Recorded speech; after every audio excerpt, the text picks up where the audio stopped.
Hemos venido platicando acerca de Santiago y hoy vamos a seguir avanzando en el capítulo 1. Así que les pido que sean tan amables en ubicarse capítulo 1 a partir del versículo número 9. Estaremos leyendo la Biblia en la Nueva Versión Internacional, pero ustedes pueden seguir el estudio en la versión de Biblia que ustedes manejen, no importa. Bien, pues el versículo 9 al 11 nos dice lo siguiente: el hermano de condición humilde debe sentirse orgulloso de su alta dignidad, y el rico de su humilde condición, porque el rico pasará como la flor de campo, y el sol sale, seca la planta con su calor abrasador. A esa se cae la flor y pierde su belleza. Así se marchitará también el rico en todas sus empresas. Y vamos a explicar un poquito acerca de estos versículos que estamos leyendo. Dice, pues bueno, para nosotros hemos sido observadores de para este momento, a pesar de que llevamos poquitos versículos leídos del libro de Santiago, que él toca diferentes temas. Algunos incluso lo han comparado con el proverbio, lo que sería el libro de Proverbios, que tiene mensajes sobre diferentes temas. Y de alguna manera Santiago está hablando, recordemos, a una comunidad de iglesia muy nueva que está teniendo dificultades no solamente en el exterior,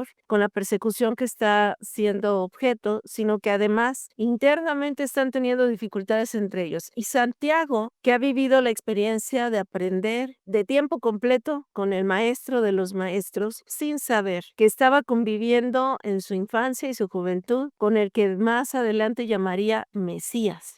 Así que él está hablando acerca de esta condición y de esta característica de humildad, y no lo está relacionando con el aspecto necesariamente de dinero, sino que ahora él está relacionándolo con que el corazón y la actitud tiene que ser humilde, y eso incluye a quien efectivamente no tiene recursos económicos, pero también al rico. Y cuando él habla, está usando un ejemplo igual que lo hacía Jesús, de las cosas que se conocen en ese momento y en ese tiempo. Propiamente en Israel, hacer una zona pues calurosa y desértica, sí hay plantas que son típicas de la localidad, y entre ellas había una gran variedad de flores, no muy grandes, flores pequeñas. Ustedes saben que cuando el calor es muy intenso, el tipo de vegetación que existe es una vegetación que es resistente de alguna manera a las condiciones que hay, pero en temporada de lluvias florecen, ¿sí? Son regadas por la lluvia, pero tienen muy corta duración. Con mucha facilidad el sol puede consumirlas, y de alguna manera él lo que está haciendo es referencia de eso, justamente de lo que conoce de su propio ambiente, de su propio entorno. Y recuerden que él está escribiendo para los hermanos en la fe, o sea, la primera iglesia que se ubicaba directamente en Jerusalén. Así que el ejemplo que está utilizando es justamente lo que en su vista, lo que en su conocer día a día pueden encontrar, y les hace saber entonces que cuando uno tiene tesoros dedicados en esta vida y que a eso le presta mucho más atención que lo demás, pues es algo tan delicado, tan temporal, igual que lo es una flor o una planta que se seca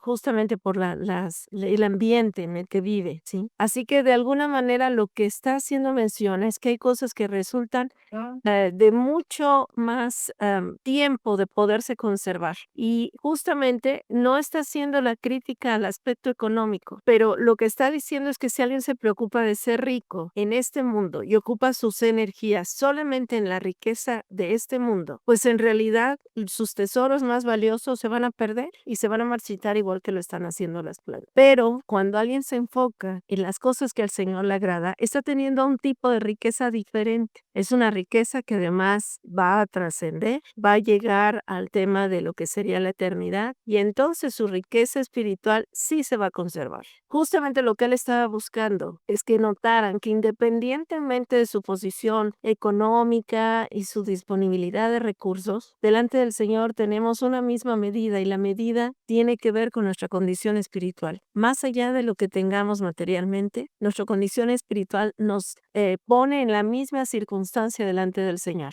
Y ahí cada uno comienza a convertirse en su tiempo que dedica al Señor, en su trabajo, en lo que él mismo está creciendo espiritualmente, esa es la riqueza que trasciende este mundo y a la que él se refería. Y bueno, vamos a seguir leyendo, vamos al versículo número 12. Dice, dichoso el que resiste la tentación, porque al salir aprobado recibirá la corona de vida que el Señor ha prometido a quienes lo aman. Y esto es interesante porque ya de un salto otra vez en un tema. Estaba hablando acerca de la condición de las riquezas y ahora está hablando acerca de las tentaciones. Realmente nosotros podemos notar que podemos agrupar los versículos en función del tema que tocan. Y ahora estaremos hablando acerca de las tentaciones. Y lo que está hablando, según la versión de Biblia que ustedes tengan, puede leerse como bienaventurado el varón o con la versión que estamos leyendo, dichoso el que resiste la tentación. De alguna manera es como si tomara palabras de lo que él mismo escuchó. Recuerden que Santiago fue incrédulo durante todo el tiempo de vida de Jesús. Él se convirtió realmente en un seguidor y en un creyente hasta que Jesús resucitó. Leíamos que Jesús, dentro de las apariciones que él tuvo a diferentes personas, hay una mención especial acerca de Santiago. Y Santiago realmente se convirtió cuando tuvo esa visita tan especial, que debió haber sido volver a ver a Jesús y poder entablar por un tiempo alguna conversación. Solo podemos imaginarnos todo lo que en ese momento él tuvo oportunidad de poder confirmar que era verdad lo que Jesús les había dicho y la forma en la que él se había comportado. Así que toma de los mismos enseñanzas que Jesús dio, las bienaventuranzas, por ejemplo, algunas palabras para expresar ideas que a él le interesa que la iglesia tenga mucha claridad. Así que habla de bienaventurado el varón que resiste la tentación. Se refiere al varón porque en el tiempo de la cultura, recuerden ustedes que el gran peso se daba a los varones, pero la versión de Biblia lo ha traducido como dichoso el que resiste, convirtiéndolo en indistinto, dirigiéndose a cualquier persona. El hablar de alguien que pueda ser bendecido o tener condición diferente y hablar, por ejemplo, de la dicha y la tentación, pues pareciera como hacer un cortocircuito, ¿no? Entre las cosas. Nadie es dichoso cuando sufre una prueba o cuando pasa por situaciones difíciles. Y vamos a entender que justamente lo que él está refiriéndose es a lo siguiente. Una vez que aceptamos al Señor Jesús como nuestro Salvador, no evita caer en situaciones donde tropecemos. Eso es algo propio del ser humano y algo a lo que estamos expuestos. Así que él no está hablando de aquel que evita ser tentado, porque eso es algo que no va a poderse evitar, sino que de alguna manera está refiriéndose a hombres y mujeres que están fortalecidos en la fe y que por lo tanto son capaces de reconocer que algo es tentación y son capaces también de reconocer cuándo frenar y cuándo salir de esa situación. Lo que él está haciendo referencia es que la promesa acerca de bienaventurado o de bendición, que así se puede leer también, es a quien sale adelante de una tentación. No está hablando de que el ser humano sea autosuficiente, está hablando de que el ser humano se fortalece en la fe, ¿sí? Y es cualquier circunstancia de tentación a la que él se refiere. La tentación, de alguna manera, está relacionada con las pruebas. Algunos incluso han dicho que una prueba puede llegar a ser una tentación, o al revés, una tentación y la forma en la que salimos adelante de ese asunto, en realidad también puede ser una prueba, ¿sí? El tiempo en el que nosotros pasamos por tentaciones, en realidad somos probados. Y quiero explicarlo de una manera que sea más comprensible. Recordarán que mismo Jesús, cuando él fue bautizado, la Biblia nos dice que estuvo 40 días en el desierto y que fue tentado por Satanás. Y esa tentación, eso que le ofreció acerca de las riquezas del mundo, acerca de que pudiera comer, acerca de la circunstancia de que pudiera ser salvado, incluso si arriesgaba su propia vida, pues era realmente una prueba. Cuando Satanás se da cuenta que no logra vencerlo, la prueba ha sido superada, ¿sí? Y eso es a lo que se refiere Santiago justamente. Santiago nos está diciendo que el propósito de Dios cuando permite en nuestra vida una tentación es probar nuestra fe. Así que la tentación y la prueba es como un continuo de algo que ocurre cuando nosotros estamos pasando por una situación difícil. Por eso es que hay un reconocimiento de Santiago y dice que dichoso será aquel que logre vencer la tentación, ¿sí? Lo que está viendo es las tentaciones van a ser una constante, las pruebas van a ser una constante en nuestra vida y la manera en la que las abordemos y las resolvamos justamente habla de nuestra relación con Dios, ¿sí? Porque lo que está mencionando también es que la única manera en la que uno puede resistir o superar una prueba es cuando enfoca su vista directamente en Dios. Hay muchas cosas en este mundo que están hechas a la medida de cada uno de nosotros para hacer tentación, ¿sí? No tenemos la misma lista de tentaciones todos. Cada uno de nosotros pues tiene su propia forma de poder pasar por esas pruebas. Y la única manera de salir adelante es cuando tenemos claridad de cómo estamos en relación con el Señor. El amor que tengamos a Él supera cualquier situación que nos pongan delante como una tentación, ¿sí? Y los versículos que siguen hablan sobre el mismo asunto, así es que vamos a leerlos y vamos a ir entrelazando lo que estamos aprendiendo. El versículo del 13 al 16, recuerden que estamos en el capítulo 1 de la carta de Santiago, dice que nadie al ser tentado diga, es Dios quien me tienta, porque Dios no puede ser tentado por el mal, ni tampoco tienta Él a nadie. Por lo contrario, cada uno es tentado cuando sus propios malos deseos lo arrastran y seducen. Luego, cuando el deseo ha concebido, engendra pecado, y el pecado, una vez que ha sido consumado, da a luz la muerte. Mis queridos hermanos, no se engañen. Eso es lo que está diciendo en estos versículos. Así que la tentación con toda claridad no viene de Dios. Sin embargo, Él la permite. Y bueno, a ver cómo la permite, pero no viene de Él. Entonces,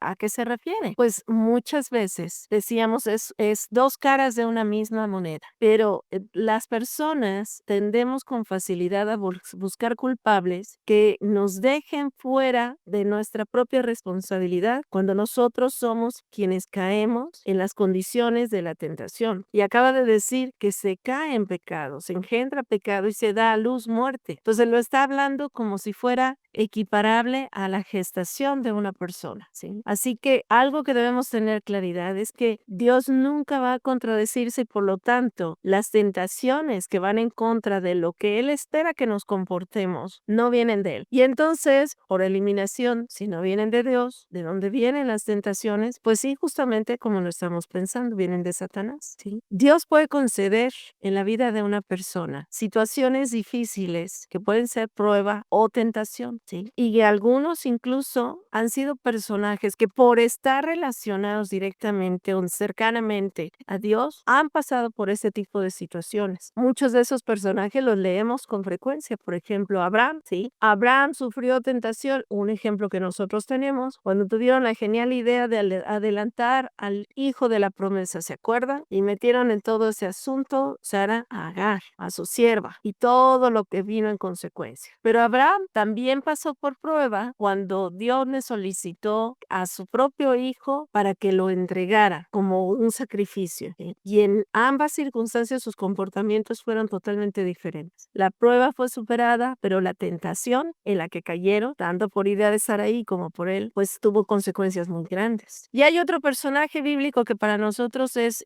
cada vez que hablamos acerca del sufrimiento y de las durezas de la vida, lo recordamos constantemente, que es Job, ¿sí? Job pasó por pruebas. ¿Y cuál era la tentación? La que insistían tanto su esposa como los amigos. Algo hiciste y por eso te está yendo como te está yendo. Así es que confiesa lo que hiciste. Y él decía, pues no tengo nada que confesar. Así que él pasó por la prueba dura de todas las circunstancias que Dios permitió, pero la prueba venía de parte de Satanás. Y la tentación era eso, de poder renegar de Dios o incluso culparse de algo aunque no lo fuera culpable, ¿sí? Así que vemos de alguna manera que Dios permite en nuestra vida circunstancias difíciles que se convierten justamente en tentación. Y de alguna manera nosotros cuando somos vencidos por esas circunstancias que nos tientan a desobediencia, a hacer cosas contrarias a lo que sabemos que Dios le agrada y que pueden ser desde tan aparentemente inocentes como la apatía, ¿sí? Que nos hace irnos separando o enfriando hablando de relacionarnos directamente con el Señor, hasta tentaciones verdaderamente severas o duras en relación con apartarnos totalmente de lo que sabemos que a Él le agrada, ¿sí? Job, en este caso, por una situación donde le decía, claro, ¿cómo no te va a alabar si le das todo lo que Él te pide? Él clama a ti en oración y tú respondes favorablemente. Quítale todo, incluyendo su salud, y verás cómo reniega de ti. Y Dios permitió que Satanás interviniera en la vida de Job. Y todo el libro de Job trata acerca de esa circunstancia. Job sufrió la tentación de renegar de Dios porque Satanás intervino. Y Dios permitió que esa tentación que Satanás estaba poniendo en la vida de Job se convirtiera en una prueba. Prueba que finalmente él superó, porque hay toda una argumentación en el libro de Job de cómo él responde a los amigos y cómo incluso la esposa le decía, ya, confiesa, reniega de Dios y muérete, ¿no? Qué amabilidad de la esposa, ¿sí? Entonces, lo que vemos es cómo están muy ligadas una y otra, ¿sí? Pero algo que debemos entender es que las tentaciones llegan a nuestra vida justamente porque Satanás conoce dónde están nuestras flaquezas, ¿sí? ¿Dónde están las cosas que nos gustan y nos pueden alejar de Dios? Y si nosotros no estamos atentos a entender que eso llegó a nuestra vida como una prueba, pues probablemente podamos permitir que eso nos domine. Satanás está atento y Satanás encuentra victoria en cada creyente que se aleja de Dios. Así que para él somos la gran oportunidad de demostrarle a Dios que lo que él hizo por el ser humano quizá no valió la pena, ¿sí? Y bueno, pues es muy fácil realmente para que de alguna manera nosotros podamos reconocer primero las tentaciones y vencerlo, es fortalecer nuestra relación con el Señor. Las personas que son más atacadas en tema de tentación siempre van a ser los que están fortaleciendo su relación con el Señor. Por eso es que nos volvemos, pues de alguna manera valiosos, ¿sí? Para colgarse medalla a Satanás cuando logra que alguien le dé la espalda a Dios en desobediencia. Y lo que vemos es que la repetición de caer en una situación de tentación se va volviendo justamente en sembrar el pecado constantemente. Y finalmente por eso es que dice que se engendra muerte, porque la distancia entre Dios y nosotros se va abriendo cada vez más cuando hay situaciones en relación con las tentaciones. Y todo está ligado con lo que a cada uno de nosotros forma parte de nuestra debilidad. Así que hay tentaciones que son comunes a varios y hay tentaciones que son muy particulares de ciertas personas. Pero finalmente todo esto está encaminado a que nosotros seamos capaces de reconocer y de vencer las situaciones que se van presentando, ¿sí? Y las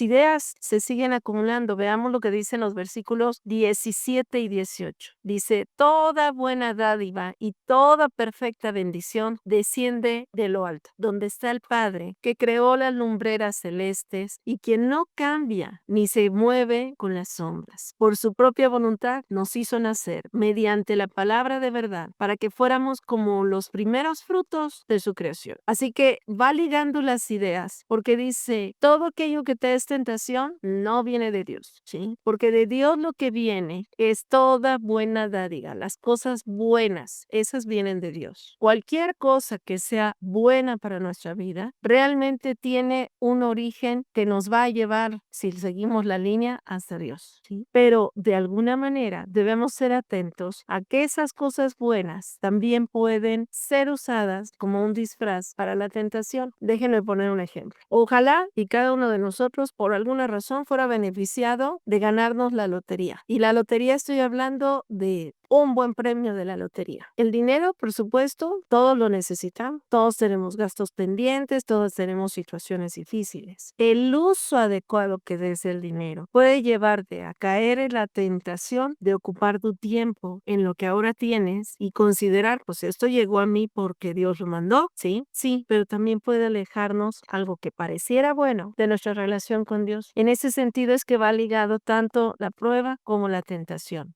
Pero Santiago Santiago nos está recordando que Dios no cambia de parecer, que Él es constante en lo que desea para nuestra vida. Y seguramente recuerdan ustedes que la Biblia habla que yo sé los planes que tengo para ti, planes de bien, ¿sí? Así que en cuanto al carácter del Señor y en cuanto a los planes que tiene para nosotros, la bondad que muestra para nosotros, Él no tiene cambios, ¿sí? Y lo equipara, dice, el Padre de las luces, refiriéndose, por supuesto, a la creación celeste. Y lo que dice, hablando de la luz, es que no cambia y lo compara con una sombra en movimiento. Otra vez vuelve a usar para ilustrar algo que es conocido por ellos. Recuerden que en ese tiempo la iluminación en las noches se hacía a través de lámparas, ¿sí? ¿Y qué hacían con las lámparas? Pues las sombras, cuando nosotros tenemos una iluminación que es tenue, las sombras se pueden ver incluso en movimiento. Y eso es lo que dice, la sombra es inestable, no permanece en un solo lugar. Según como sea la iluminación, la sombra puede moverse. Por eso es que compara y dice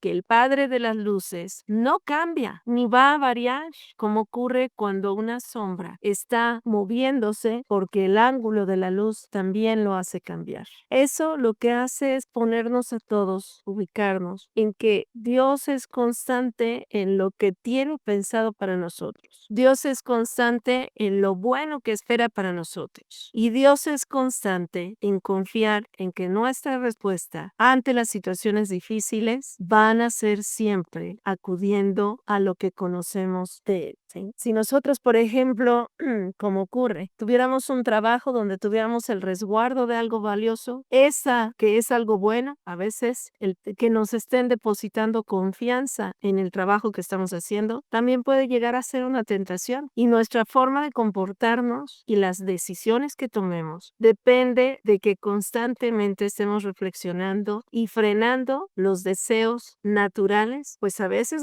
dicen, donde hay la oportunidad, la gente aprovecha, ¿no? Y aprovecha para mal, aunque en su concepto, pues están teniendo la oportunidad y ahí están las cosas. Así que lo que él está diciendo con toda claridad es que estemos atentos a lo que hay a nuestro alrededor para no caer o ser vencidos por la tentación, ¿sí? Recordemos, por ejemplo, lo que decía en relación a Jesús, pues Jesús estaba en ayuno, fueron 40 días, y por eso le decía, y a las piedras que se conviertan en pan. ¿Cómo comer va a ser algo malo? Sin embargo, Jesús lo que sabía es que estaba siendo tentado a resolver su situación humana de necesidad de alimento y no se dejó vencer. Jesús venía a gobernar sobre el mundo, pero quería ganar los corazones de las personas. Todavía no empezaba su ministerio, pero su plan era ese. Podía haberse impuesto, sí, pero le ofreció todos los reinos del cielo, del mundo, ¿no? Con tal que lo adorara, ¿sí? Pero Jesús fue claro y le dijo, no, no es así. Sus respuestas siempre correspondieron con lo que se conocía acerca de Dios y lo que él mismo, en su condición de estar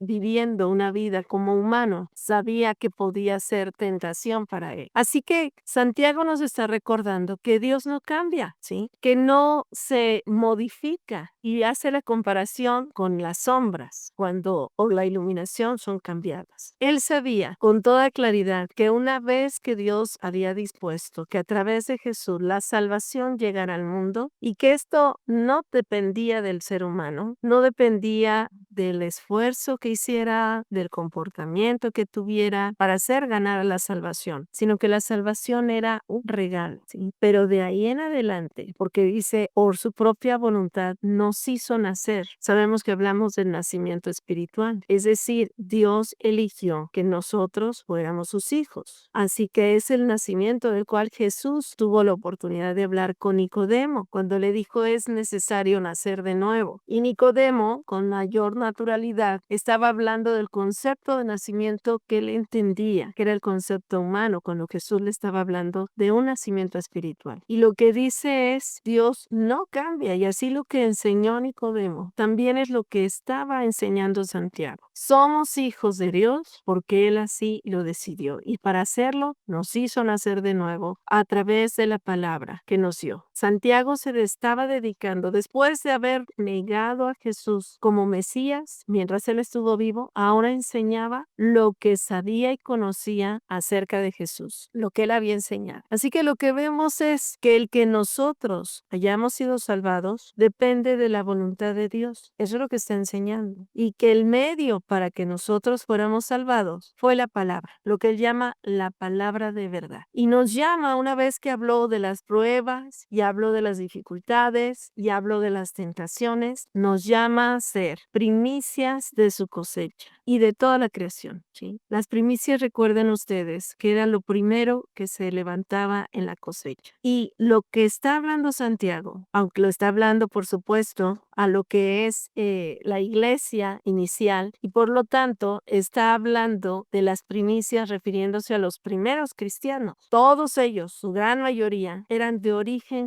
judío en un momento, ¿sí? Pero Santiago está considerando también que su mensaje puede ser entendido por cualquier creyente. Santiago, yo creo que igual que los demás autores en la Biblia, no imaginaban cuántos siglos después su palabra, su mensaje, seguiría leyéndose y estudiándose. Así que él está dirigiéndose a lo que tiene enfrente, que es la iglesia con la cual conoció y convivió, y pensando tal vez que al dejar escrito lo podrían leer las siguientes generaciones, pero no imaginaban cuántas generaciones seguirían leyendo lo que ellos dejaron por escrito. Así que Él nos llama primicias, porque siempre se siguen levantando cosecha. Y cuando nosotros estamos atentos a las enseñanzas del Señor, siempre vamos a ser de lo primero que se levanta. Santiago esperaba que después de esta generación de cristianos existieran más generaciones de cristianos. Así que los llama a que sean ejemplo de las siguientes generaciones, que lo que ellos han aprendido lo pongan en práctica para poder después enseñarlo, ¿sí? A eso es a lo que él llamaba. Y él estaba hablando a que cada uno de los creyentes diera fruto. ¿Cómo? A través del fruto espiritual, ¿sí? Que es resultado de su relación con Dios. Así que, uniendo todas las ideas de lo que hoy pudimos estudiar,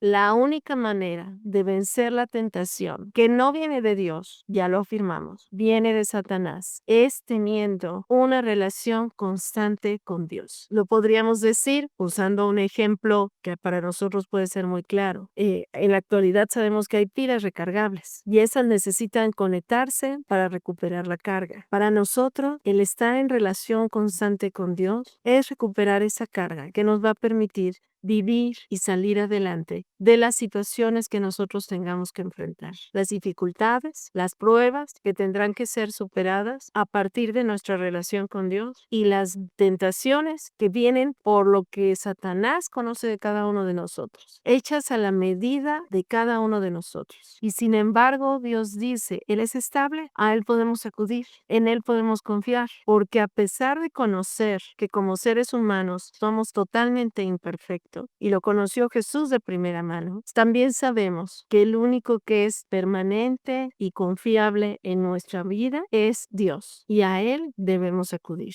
Así que Santiago se dirige a esta primera iglesia, y lo que nosotros recibimos como mensaje es lo mismo que a ellos se les enseñó. Nuestra relación con Dios fortalece nuestra fe, y es la que nos permite, igual que lo hizo Jesús, tener la respuesta adecuada ante una tentación y evitarla o frenarla para que no siga creciendo. Y cuando pasemos por situaciones de dificultad que nosotros podemos entender como pruebas, entender también que la única manera de fortalecernos para salir adelante es con nuestra relación con Dios. Ambos caminos, el de prueba y el de tentación, tienen un común. Ambas se pueden vencer y se pueden salir adelante o se puede frenar las situaciones por nuestra relación que tengamos con Dios. Así es como Santiago habla acerca de las pruebas. Y por eso podemos decir, dichoso aquel que logra vencer la tentación. Dichoso aquel que sale adelante de las situaciones de prueba. Ambas fijando nuestros ojos en el único que es estable y seguro, Dios.